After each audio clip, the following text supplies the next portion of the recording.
We're live. Hey. Howdy. Is for horses. Oh, wrong podcast. We just watched Beau is Afraid. Beau is very afraid of many things. The new Ari Aster film. I loved it. Devin didn't. Yeah. It'd be better if I could say, like, I hated it as, like, a contrast. I didn't hate it. Oh, okay. But it's definitely not one of my favorites. Yeah, I felt a little disappointed as soon as I heard Devin breathing at the end, and then he wanted to leave early when everyone else is sitting. Well, it wasn't even that I wanted to leave early. It was more that, like, I actually looked it up beforehand. I just wanted to make sure that, like, I didn't miss something or look it up. I was like, okay, is this the end? Yeah, but I felt like the movie warranted, like, sitting there and letting it soak in for a second. And you were like, yeet. Yeah, I guess I don't want to be overly harsh, but by that point, because like the biggest thing that I think was a challenge for me with this movie is that it's 3 hours long. It is a very long movie, and for me, I felt that time as it went by, and so like by the time that end credits were rolling, I was kind of in a mode where I was sort of two minds. Either way, I wanted it to end, like, but I was of two minds. Like one of that. Okay, he's just gonna die right here, and that's it. It'll be somewhat unsatisfying for me, but like then the movie's over.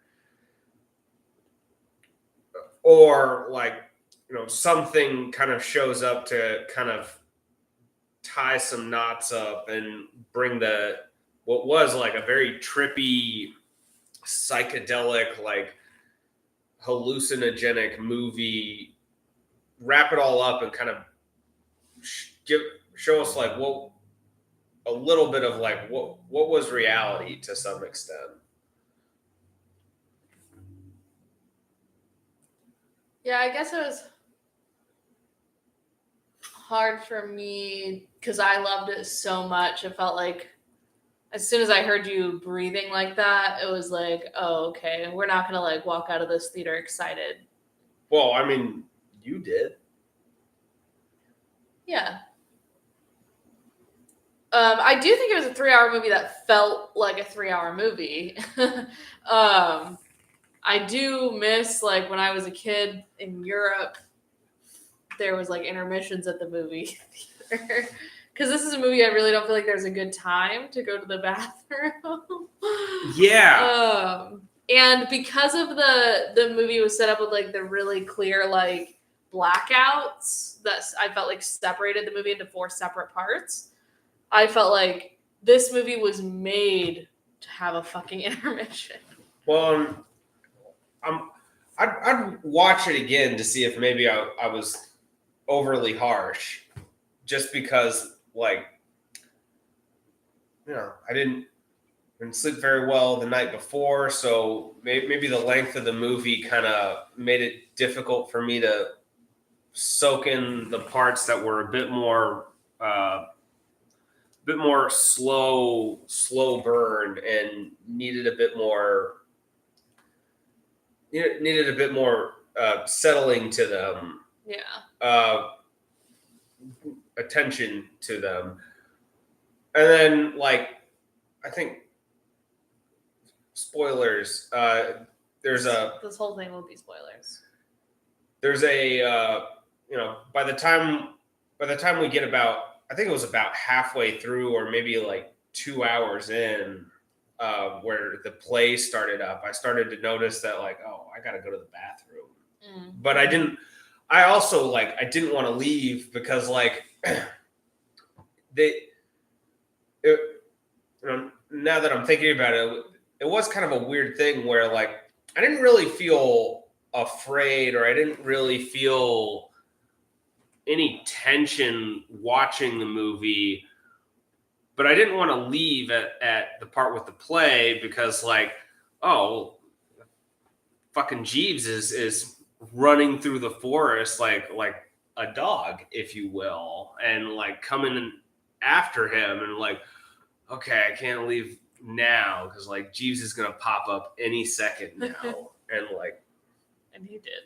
and I'd kind of get lost in like some of the moments that they were setting up and going through, and just like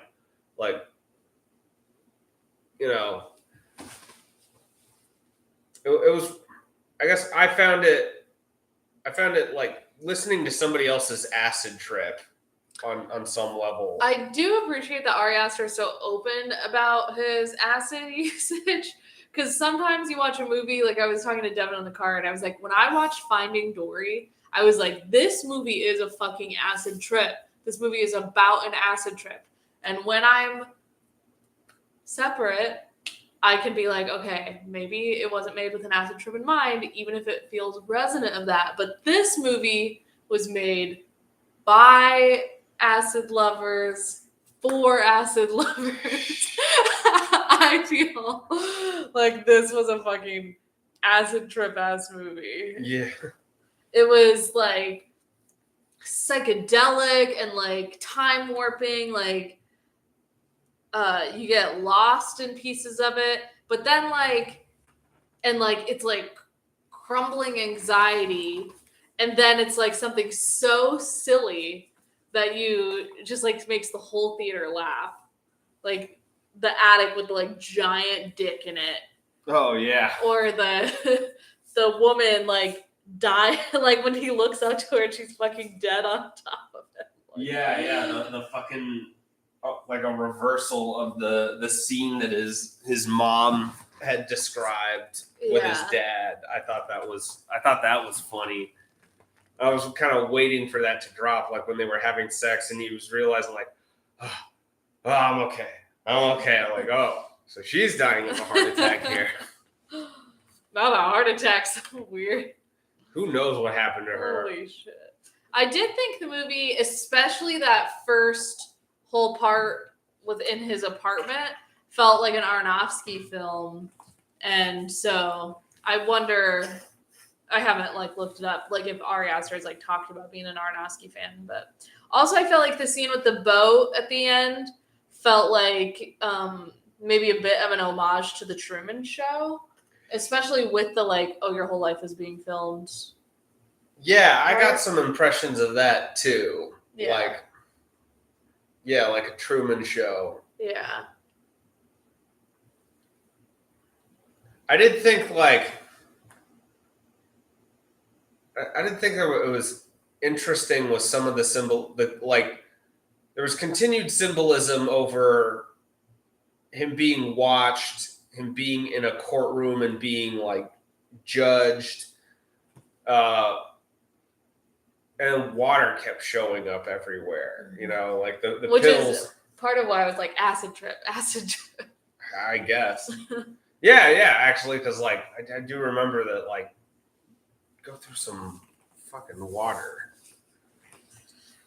Oh my god, the idea of your therapy being like all filmed and then shown to your mother is like a nightmare. Yeah. Holy shit. Oh my god, and the therapist just like smiling, like that we gave credit to I don't remember the actress's name, but from Evil Dead Rise. Oh yeah. With that smile. Creepy ass smile she gave. Credit to the actor who played the therapist. I'll actually look up his name. And it was funny. I was watching some TikToks, you know, just in the ride and like waiting to film this. And Ari Aster said this was like Lord of the Rings except for a Jewish person visiting their mom. Yeah. It was like, well, and like I've dated a Jewish person who was very, very descriptive about like what it's like to be Jewish. So this isn't my opinion. This is various things that they told me, but it all very much fell in line with like various. In fact, there was a moment where, like at the very beginning, when like Beau was walking through the fucking city, and everything just seems so terrible, and everything seems so scary. Like I got a distinct impression of that partner where they were a very anxious person. It was like, Yeah. oh, is this how they go through the world all the Yeah, time? Devin whispered to me, he was like, is this what their brain is was like? like- I was like, I think that I totally resonate. Not with like not me feeling that way, but like watching that and being like, oh yeah, that's like So yeah, the fact that they're Jewish, and like Aronofsky described this as like Jewish Lord of the Rings. Ari Aster, sorry. Yeah. That's actually an extra layer of funny and amusing. Oh my god, when that guy is above him in the tub, like, and you can see his sneakers. Oh my god, that scene was horrible and wonderful. His sneakers? I guess I didn't get the meaning behind the sneakers. I didn't think that. I mean, maybe there was a meaning. I don't know. But I'm really excited to rewatch it because, like, even some like little details I noticed, like in that picture of his mom with all the faces, I noticed the surgeon's face was one of the faces in there. So it makes me think like how much of the movie is like mom's like hyper calculation of everything in his life, and also this idea of like they're extremely wealthy, but he's in like this absolute shit apartment in the beginning. That was Bill Hader.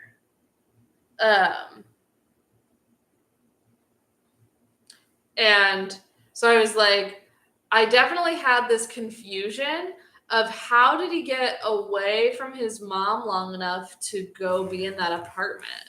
You know, like how did he even move away from her? Stephen McKinley Henderson is the name of the actor who played the therapist. Yeah, he was great. He was pretty fabulous in this. But anyways, I don't think any of that needs to be explained. But yeah.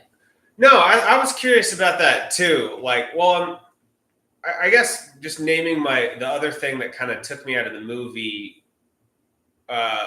was just the sheer amount of things that seemed absurd, to the point where I had a hard time like believing that any of this was actually anywhere grounded in like reality within the film. Like I started to get the impression when like everybody started filing into his apartment, and everybody was, making a mess specifically in his apartment, even around actually like when his keys and when his suitcase went missing. I started to get an impression that like, oh, he's an unreliable narrator. Like you can't trust a fucking thing that like he's showing us here, or anything from his perspective, because like he's so, or my assumption was that he's just so racked with anxiety about so many things that he just hallucinates, and he doesn't know what the fuck is real and what's fabricated. Yeah, which I thought, because they established that so early in the film, they like made it so fantastical and showed his like everything through the lens of his anxiety, that I feel like it's an unfair criticism because they established that so early. I'm not saying that's a criticism. It may work it works for you. It was for me, it was just something that took me out of the film. There's nothing to pick apart here. I'm keeping that strictly as like that was how I felt about it. I kept waiting for like some kind of reveal for like, okay, what actually is reality that like we can that like we generally be able to see. Like what is everybody else actually seeing as he's like believing that like the city is just full of terrors, everybody's yelling, even that little boy, getting yelled at by his mom, that gave me like the impression of like, oh, that was that a fiction too, that of him like remembering his mom getting angry at him at some point, like taking too long and not coming. But like, yeah, I kept waiting for some reveal of like, Beau, you're about to be seen by the judge right now, or Beau, or like him, wake up and realize he's in a plane, or wake up and realize he's been accidentally drowning himself in the bathtub or something the whole time. Or I feel like if he woke up, that would have ruined the movie for me. I mean, it wouldn't have made it. I think it still would have been. It would have been disappointing. That would have been disappointing for me because I just find I find extended dream sequences where it's like you're showing me a whole storyline and the whole thing was a dream and then that's the payoff. It was all the dream. I generally find those disappointing also. So I don't know exactly what I was looking for, but I was looking for some reference to what exactly was real in this world. Because from watching it, the impression I got was like, is he just like running around in circles in his apartment right now, like hallucinating all this, imagining like Jeeves chasing after him, and there's a penis monster in the movie. Spoilers. This penis monster like threatening him, like, no, that's his dad. Was that his dad, or was that his dad like on the ground next to him? No, that was Joaquin Phoenix. That was his brother that got put in the attic. Oh, so his dad's just a penis. Yeah. Just a big dick. Yeah. Well, on the nose. But so lots of references to balls throughout the whole Oh yeah. Throughout the whole movie, like. And that's why it's such an acid trip, because it's like I can imagine, I'm not a man, but I can imagine being a man and you're like, water, oh my balls, oh my mom. But, like. Well, I mean, well. Oh, you've been a man on acid. What? Devin, the first time he goes, reality is broken. Reality is broken. Reality is broken. How would you know? You were on acid that whole time. I remember that part. Yeah, maybe you remember it a lot more than what actually happened. It felt like it lasted a long time. Because you were on acid. But, I mean, yeah, like, but that's also where, like, for me, I'd like to know, like, what actually, or just get a little dose of what is real here, like what's actually happening, because what the impression I got left with was that he's just imagining all of this and he's still just like sitting in his apartment, like anxiously trying to decide if he's going to go visit his mom, and then maybe it's all a metaphor for he just decides to drown himself instead. Like he's like catastrophizing in his apartment and just like imagining all these things that could happen to him. I mean, I think based on what we're given, that's totally within the realm of possibility. Sure. I think that's more within the realm of possibility than like a fucking penis dad. There are so many like good, like there are so many ways in which that like is a good metaphor though, where like, we never see his dad. I feel like there was a picture even of his dad at some point shown, but like the picture was blurred. Yeah. So we don't ever see a picture of his dad. And like his mom clearly did not give a shit about his dad at all, or didn't seem to, from what we're given. So like, he's just a dick that came, conquered, and he's gone now. Yeah. I got the impression that the mom had done some sperm jacking and maybe didn't even know who the dad was. Yeah, I think that actually, I half thought that was what the chickie Elaine. I think so. That's what Elaine was gonna do when they were having sex. That like, oh, she's gonna steal his sperm.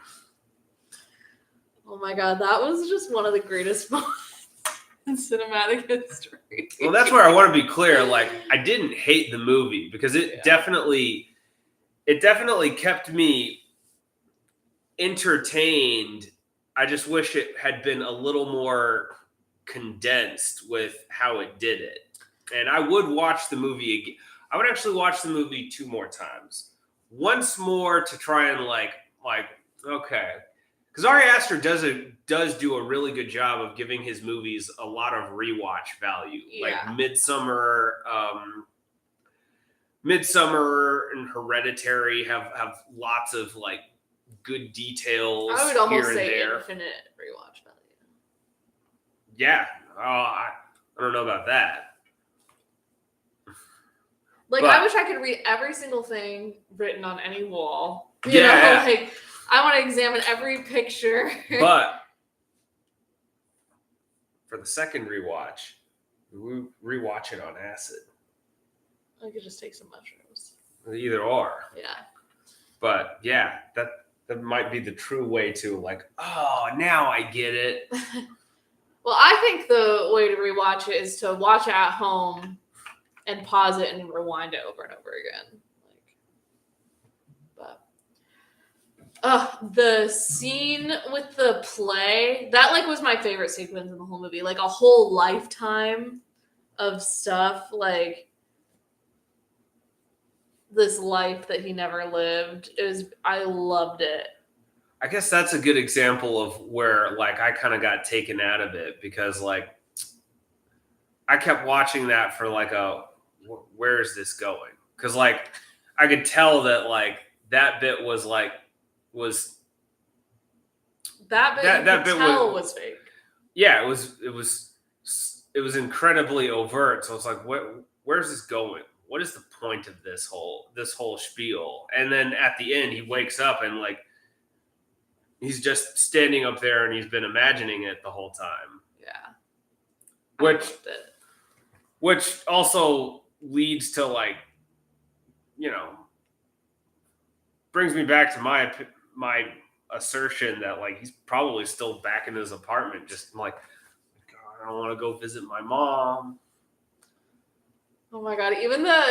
They did such a good job, even from the beginning, where he's like trying to write the bad note to his mom on the bottom of this thing. Yeah, and then the pen runs out, and I noticed I had like a feeling because he like used the new pen, but he left like the E that was still like not like you could tell there was an E, but I still felt like, oh, if it was me, I would have drawn over that with the new pen too.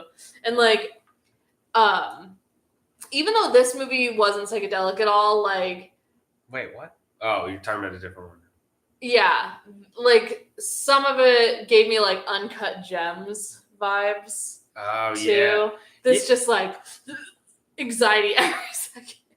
Yeah, I could see that. Yeah.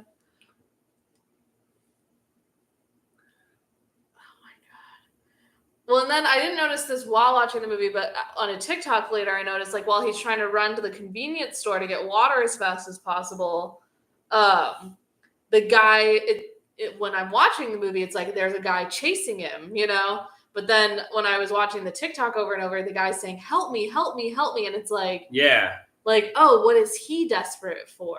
You know? Yeah. Yeah. And also, just the general thing of like, always take this with water, right?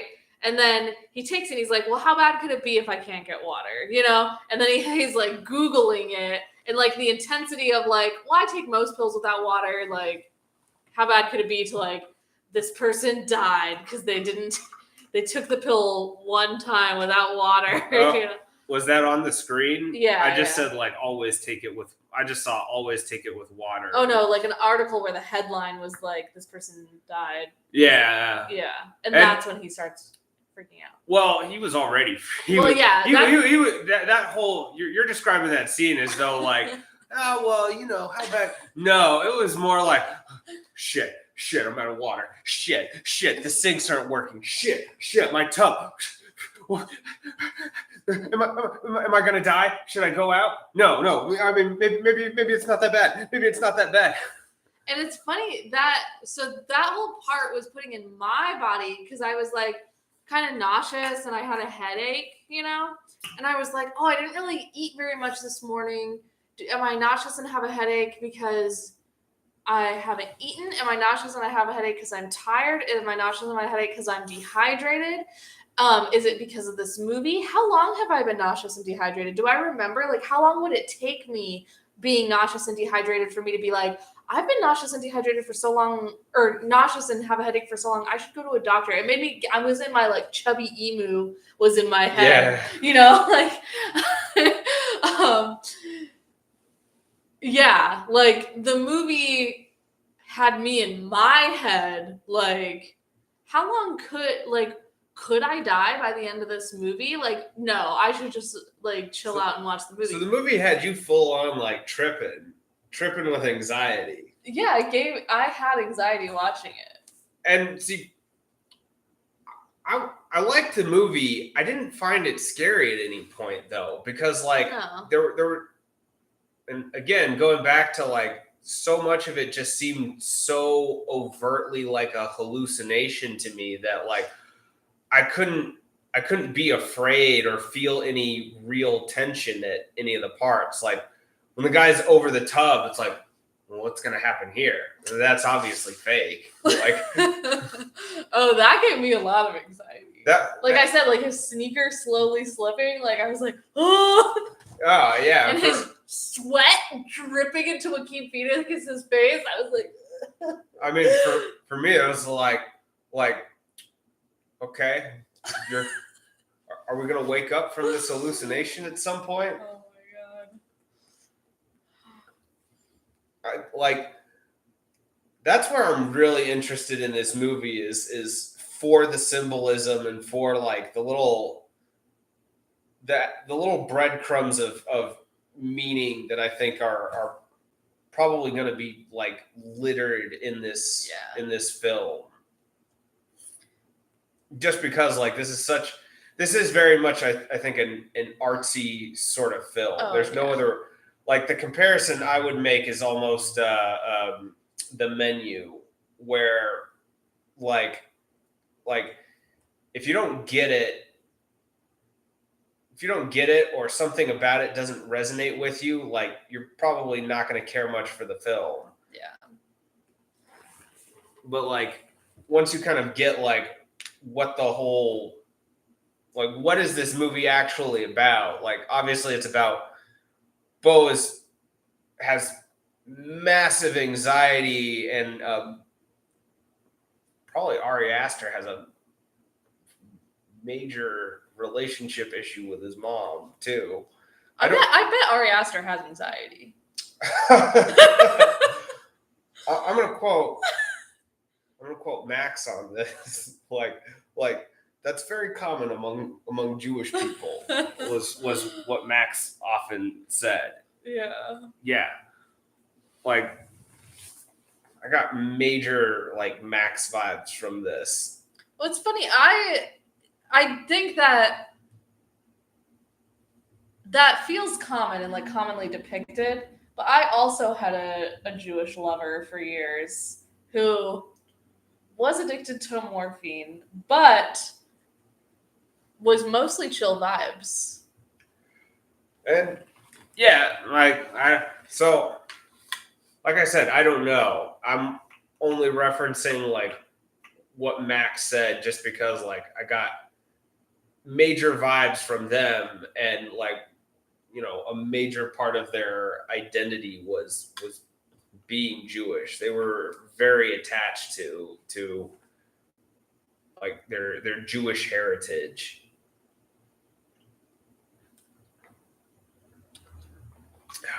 this movie made me think of them, and Ari Aster called it Jewish Lord of the Rings. So like that Sure. that is why. Well, and they're not monolith. Like obviously there's many different Jewish cultures, but certainly.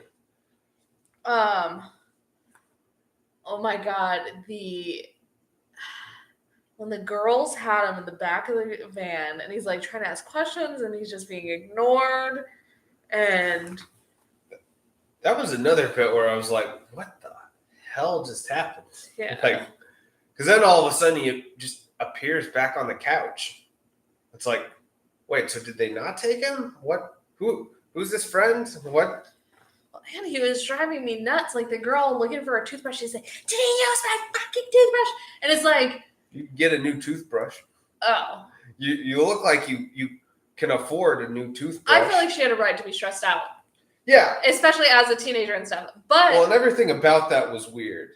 Him not saying like, no, or just oh my God, when he vomited on her I felt laptop. So bad for the girl, But that's where that was another bit where I just thought like this whole sequence has to be a hallucination. It has to be. Like this family is just too weird, and like they've got a whole spare bedroom, but like they've made their daughter vacate her room. Like, well, it wasn't a spare room; it was the dead son's room. Right, I get that, but still, it's like everything about that family, the way they interacted with Beau was was just so strange that it's like this has to be a hallucination. Yeah. Oh, it was wild. It was great. Yeah. And were they paid by the mother? Well, actually, that sequence was also interesting too, because I think there's another. There is another theme in this story of like foretelling maybe isn't even the right word, but like showing the events that are about to take place. Oh yeah, I forgot. They show the whole end. Yeah, pretty much. They show the whole end on that video camera. I think I want to say there are like other points too where like they give glimpses of the future to come. I feel like that story of what his life is going to be is also like somewhat of a depiction of events to come. But so yeah, there was a lot of play with like time and like memories and things and yeah, a lot of it was it was interesting to see how he interacted with his mom like when he was younger, at least as far as he remembers. Oh, and I'm assuming those are his memories. Yeah. One thing that's interesting is that I really liked as a moment is I feel like most of the movie, we are in touch with what Beau is thinking and knowing. Like he's unreliable, but we're in touch. We're inside his unreliable brain, right? Yeah. Except when he reveals that he knew his mom wasn't dead because he noticed the birthmark on the hands of the dead body was his old nanny. That was kept a secret from us until he verbally exposed it. Oh, yeah. So he knew his mom was alive when he went in that room to have sex. Well, and again, I'm going to go back to where, like, for me, I had a hard time, like, appreciating that, too, because I also thought that was interesting, but I had a hard time, like, appreciating it because, like, oh, well, this is all a hallucination, too. It's got to be, because, like, everything up to this point has been a hallucination. Mm-hmm. But I did think it was like, it was also an interesting, either way, it was an interesting play on that dynamic they established earlier on with just the phone call where like, he's trying to explain to his mom that he's not going to make his flight. And she's, it was an interesting interaction because I got the sense that she was trying to like, manipulate him, play a guilt trip, not taking any of his reasons why like he's running late to his flight seriously, doesn't give a shit that like he lost his keys. But seeing everything else, like it's also, my thought was also like, yeah, but she also probably thinks that like he's just doing this to get out of coming to visit her because like he probably does stuff like this is probably a regular occurrence with him. And that's where it kind of occurred to me too that like he might have hallucinated like losing his keys and everything too. Like he might just be so racked with anxiety that he made up this story in his head where he lost his keys and that's why he can't leave. Well, and what's interesting is when he's talking to his therapist, he says it's been a super long time since he's seen his mom, and the super long time is 7 months. Yeah. Like I was so like, that's not long. Yeah. And yeah, and then the mother being like, you never come visit me. And it's like 7 like, Yeah. Like doesn't sound like he's avoiding you that hard. And like, yeah, that's where it all came off as like an interesting setup where like he might be making up stories to get out of seeing his mom, but he also sees his mom as the sort of person that would move mountains, as Literally. stated in that eulogy, to get him to like come visit her and like trick him into coming. Yeah. Well, and like they had video of his outside his apartment at that time when he was like running in, Yeah. So it's like, not that I think this is kind of like a dream, like it's not supposed to make complete sense, but like, did the mom actually set up his keys being stolen and then still guilt him about it? Because they also, that's a fat mosquito. What the hell? Don't lose them. How did a mosquito get into? And then later they have that part in the play where it's like that he is accused of hurting someone's child, and through the accusation, he eventually is unsure if he's even guilty of it, Yeah. And that resonated with me with the key thing, and then also the like girl drinking paint thing. Yeah. Yeah. Like, is that my fault? That also kind of made me wonder though, like if like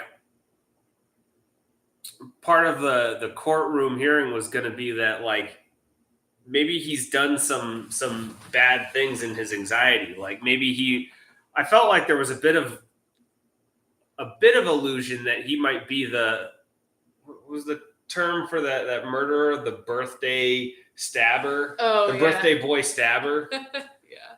Because like there's even the scene where like, the officer like thinks he's, holding a weapon, and then because he's like running around outside like naked screaming wildly, the officer thinks he's the birthday boy stabber or something.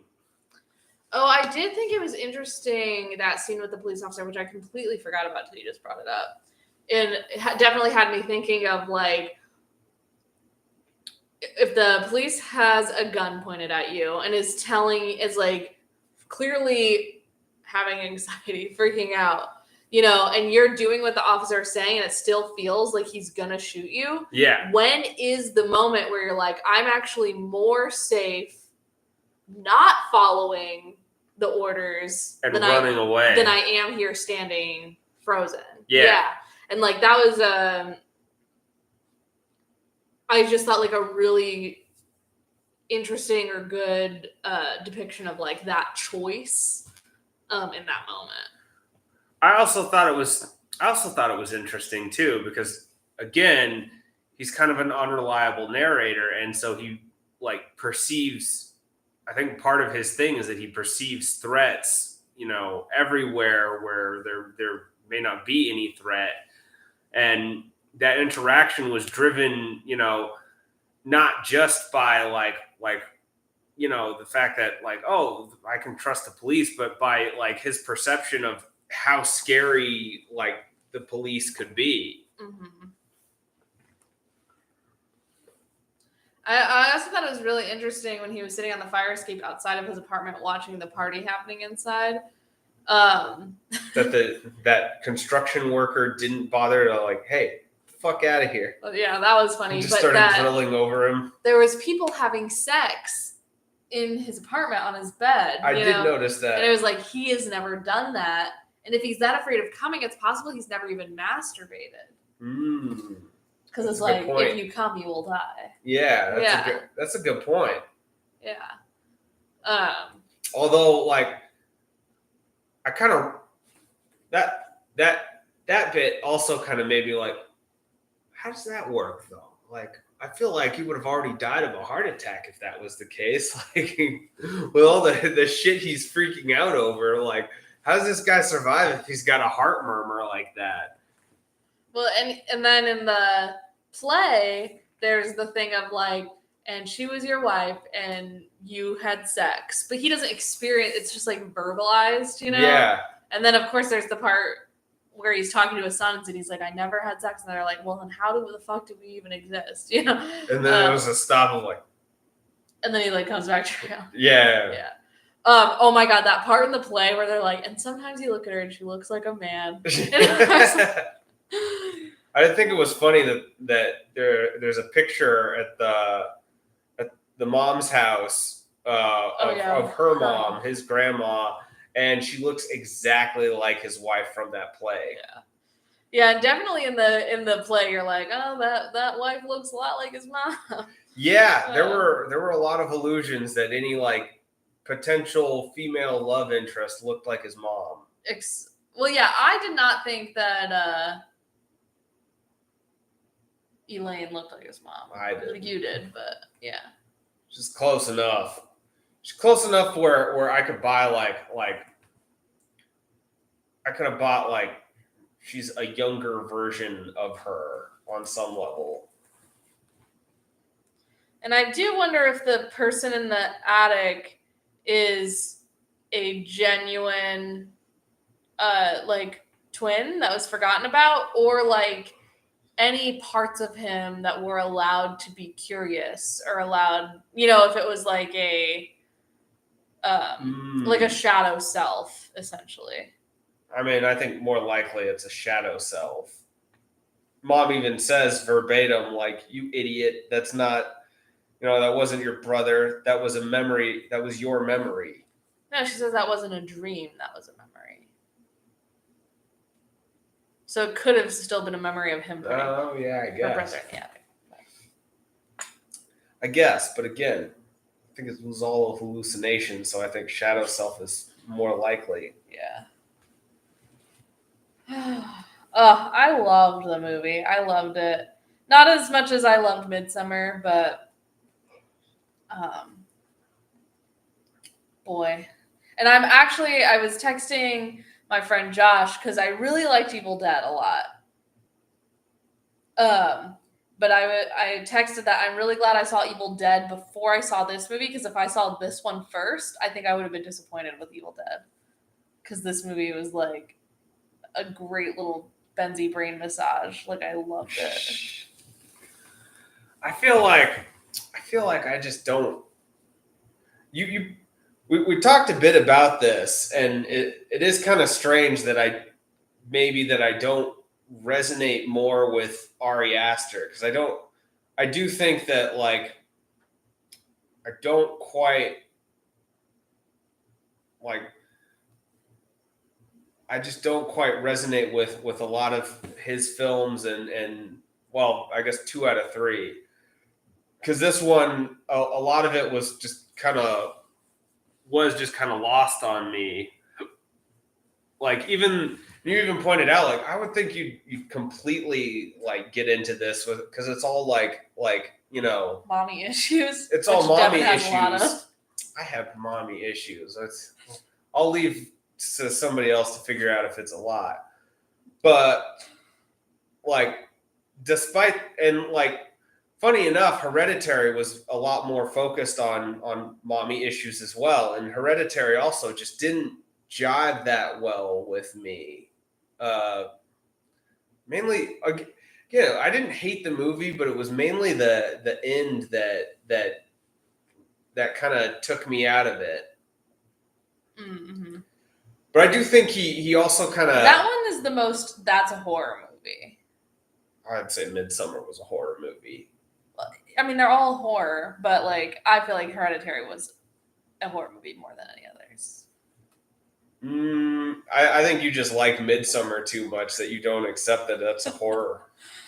Okay, I am curious if Hereditary didn't come out first and Ari Aster wasn't like categorized as a horror director, if this movie would have been categorized as horror or just a thriller. That's a good question. Is Mother considered a horror? Because it did remind me a bit of the movie Mother. I don't know if I saw Mother. But no, I wouldn't have called this movie a horror movie. I could see why like horror comedy kind of why it gets the genre of horror comedy. But like, and to be fair to like, I guess the genreing, I think a lot of the tension that they tried to put into the movie, again, was just lost on me. Mother is a psychological horror, is categorized. So. Which one's Mother? It's starring Jennifer Lawrence. It's got a lot of Jesus stuff in it. She has a baby. People come to her house, overtake it. It has no plot. It's also like a psychedelic trip movie. I didn't see it, but like Midsummer, I liked. And Midsummer, but I think with because like I think with what took me out of Hereditary was a sense that like a lot of the story that I saw didn't really have a need to it. This isn't a Hereditary review, so I don't necessarily want to go too deep into that. But it was like the same thing for this movie. It was a distinct sense that like all this is a hallucination. So what's the point? Yeah. So I think that is a bit where like, and maybe that's also a theme that Ari Aster kind of carries over and over and over again, is that, you know, that removal of a sense of control. It seems like he really likes to play with that, you know, play with notions that you're in control of things, of various aspects of your life, and kind of remove any notion that you have any control over that. He's fucking good at it, man. He is.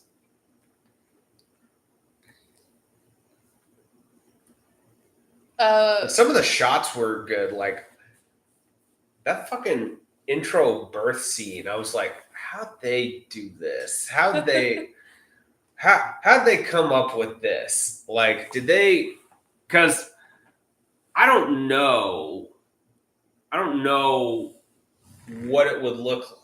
It made me really curious, like what does it actually look like from the infant's perspective being birthed? Yeah. You know? So I'm not sure how accurate that birth scene was to like real life. And I'm not sure how they would determine that. That's the bit I'm curious about. Like, is it close? And GoPro in the womb.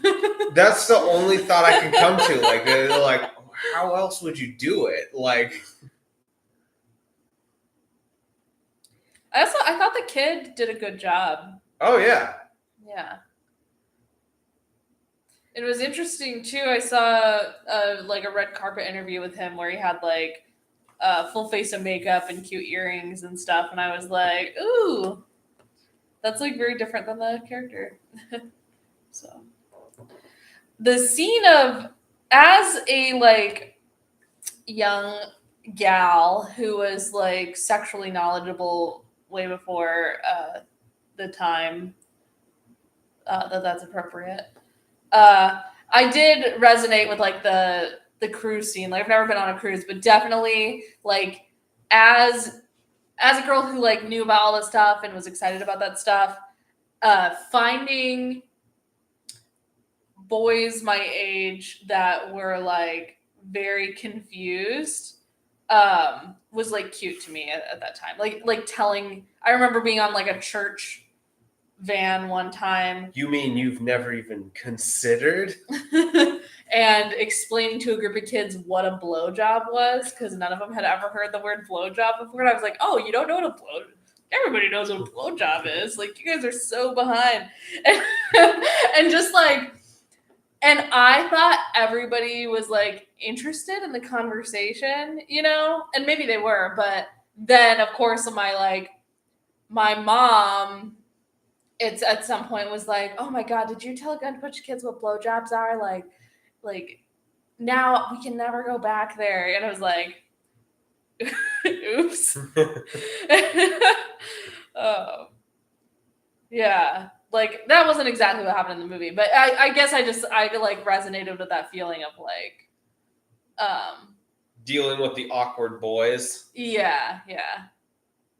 Like the way she was like, "You have 10 seconds to kiss me." You know, like you try to make it like I remember this like a lot growing up is I wanted boys to like pursue me. I didn't want to be the pursuer because that was like embarrassing by my like standards of knowledge at that time. So I would try to create situations where I'm making it very clear like I'm giving you the opportunity to pursue me and I promise I'll say yes. Like without so many words. You know. I remember as a young girl like trying to create those scenarios for boys I had crushes on. Tee hee hee, come and chase me. No, I never did that. Oh. But I did definitely like I remember even I started college at 15, so it's hard to say like what I can't remember what age I was. But being like, "Oh, well, if you wanted to ask me to dinner at 7, I'll probably say yes." Like I would literally say that to people. Fucking like here's the contract. You take me out here. All you have to do is sign. Or no, it'd be more like here's this random contract for taking me out to a date. I'm going to leave it here for somebody to sign. That's why I got Devin to marry me. I was just like, if you wanted to marry me, like, we could. Is that what happened? I don't remember. I don't remember. But we did get married. Yep. And Devin's very happy about it. Help. What? What to tell everyone how happy I am to be married? Okay, boomer. Boomer? Yeah, hating your wife jokes are very boomer. Oh no, those aren't hating your wife jokes. Those are my wife's gonna murder me in my sleep jokes. I would never murder you. Yeah, not in my sleep. You want to look me in the eyes as I go. I don't get any benefits if I murder you. Oh yeah. Good to know. Devin's gonna die of an undiagnosed heart condition. No, I'm not. I'm not getting in the bear suit either. Ooh, I am very excited. Some people have not seen Midsummer who might agree to be in a bear suit for my summer solstice party. So now I have to acquire a bear suit.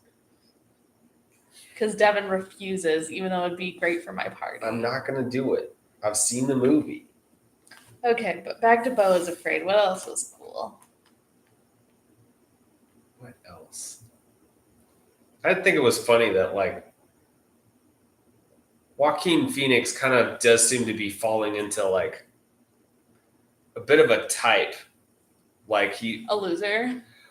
I wouldn't say a loser, but like, and maybe I don't know if he's done other movies in the meantime that are very different from like these three roles, but like Her, he was, you know, one of the big themes is that he was having a hard time relating to like women and like talking to women and finding love in his life.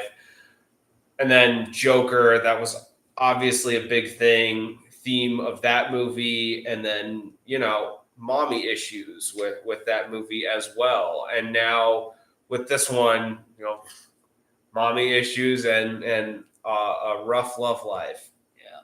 So like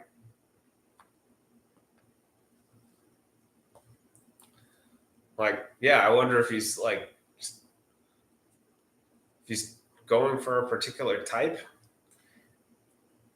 I don't know. He's great though. He's very talented. Yeah. I mean, all the acting in this movie was very well done. Oh, incredible. Yeah. I'm now thinking it is funny the not having any water, having to run to the store to get like drink half a water bottle, which he then leaves on the counter. He doesn't even finish it. I kind of question too if like he did in fact like not pay for that water too. Just because like the amount of change he kept dumping out change after change. That's still not enough. Still not enough. And like it all just seemed to be playing into like more of his anxieties. He said it was 5 cents short, and then he tipped over the take a cent thing, and that had like a group of pennies in it. Yeah. But no. So he goes from being desperate for half a bottle of water to then his bathtub literally like overflowing all over the apartment. Yeah. Oh my gosh, and then he drowns at the end. When his phone was on the floor and the water was creeping towards the phone, that was giving me, I was like, is he gonna pick up his phone before the water touches it? He can. But yeah, like there's the whole thing where he has to take water with the medicine. You know, there's a big thing for him trying to find water to drink, and then the overflowing tub with like that whole, you know, battle with that random guy hiding in his ceiling in the tub, and like, oh, those water scenes were great. Like those shots of like him going underwater, tumbling with this guy, and like seeing shots of him. That was so well done. That was really good. Yeah, that was very fun to watch. And then from there, like, let's see, runs out into the street. Yeah, I think he just kind of runs out into the street. I don't remember if there's any more like any more real water symbolism after that, apart from like Jeeves jumping into a fucking fountain or a pool or something. I wonder if the thing around his ankle was always meant to be a tracker. I think so. Because like, why did they want to track him? Well, and that's where unless they worked for the mom, because like I said, he was in the mom's poster. So.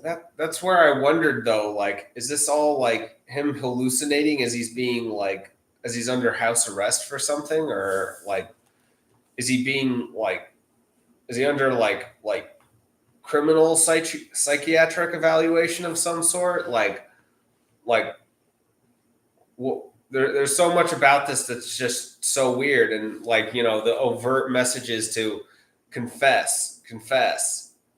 Oh, and then like as a child finding a dead body in the pool. The whole thing was that whole scene was a cruise and everything, you know, yeah. And like, oh my god, when the little girl was like, take a picture of me with the dead body. Yeah.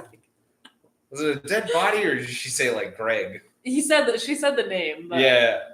I was just like, oh, that was.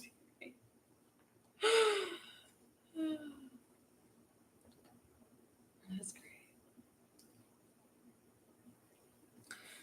And also, I resonated with the like. I definitely didn't as a kid, but now finding like different like foods very scary, you know.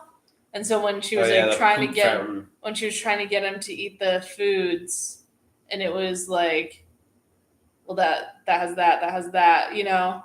Because there's a sound on TikTok that's like all the food is poison. Like I feel that in my brain. Oh, and I'm in the exact opposite direction. I mean, I had foods that I got picky about as a child, but my apathy ultimately won out over my fears, and was like, I'm tired of eating around these things. Like, I'll just eat it, whatever. Yeah, and I'm like, no, my favorite milk has red dye 40 in it. I can never drink it again. But red dye 40. Oh my god. Shit. I literally like thought of writing a letter to the company and being like, would you think of removing red dye 40 from your strawberry milk? Yeah, and see, that's a perfect like line between us. Like, yeah, whatever. I'll just drink it. I actually thought the chocolate fountain I really enjoyed because she called it poop fountain, and then it zooms in on it and there's bugs in the bottom, you know. And I'm like, at night on this cruise, and I noticed the bugs looked like tiny grasshoppers, actually, not flies or anything. And I was like, that is like, I just thought that was genius, you know. Like, there are bugs, it does feel gross, it could you know, provoke the thought of poop, but I thought it was a great choice that it was little grasshoppers instead of flies, because it was like, it was a reminder of reality, you know. Like, I found that very grounding. I didn't. I found that took me out of it. Like, oh, just a shit factor among the fucking cakes and cookies here, and it's just a fountain spewing shit out. Like, what? No, it was chocolate, and there were some grasshoppers in it. It just seemed very out of place to me. It seemed so out of place. Like, oh, that's just a hallucination again. Oh, I thought that was a perfect. He's just always hallucinating. Oh my god! Like, I couldn't tell what was real. I felt like I could firmly say like, oh, that's a hallucination. Oh my god! The times when the mom was like explaining ways that she was hurt. It reminded me a lot of histrionic stuff, like that, like Dr. Honda talking about like histrionic personality disorder, which I do not know enough about to actually talk about, but her talking about like that, how he was hurting her when he was a baby, not like sucking on her nipples. And it's like all these things of like feeling like malice and intentional hurt in like just like the actions of a human being a human, you know. I mean, I definitely got vibes of like my mom from that. Like, there was definitely more than a couple times she was, you know, hurt by things that like I thought were fairly benign. Yeah. And I remember my mom, who I'm very close with and love very much. Many Good thing you said that. Now I believe you. Many times growing up would be like, why would you do that to me? She would say that, and I'd be like, I didn't do it to you. I wasn't thinking of you at all. And then she would be like, that's worse. I was like, wait. Well, I'm like, you know, when she described like, you just sucked everything out of me, sucked the life out of me. It was like, you like the giving tree, don't you? Oh yeah, and then there was the part where she was like, do you know how hard it was to love you? And I forced myself to give you all the love that I had. And it was like, thanks, Mom. Fuck yeah. Oh, dude.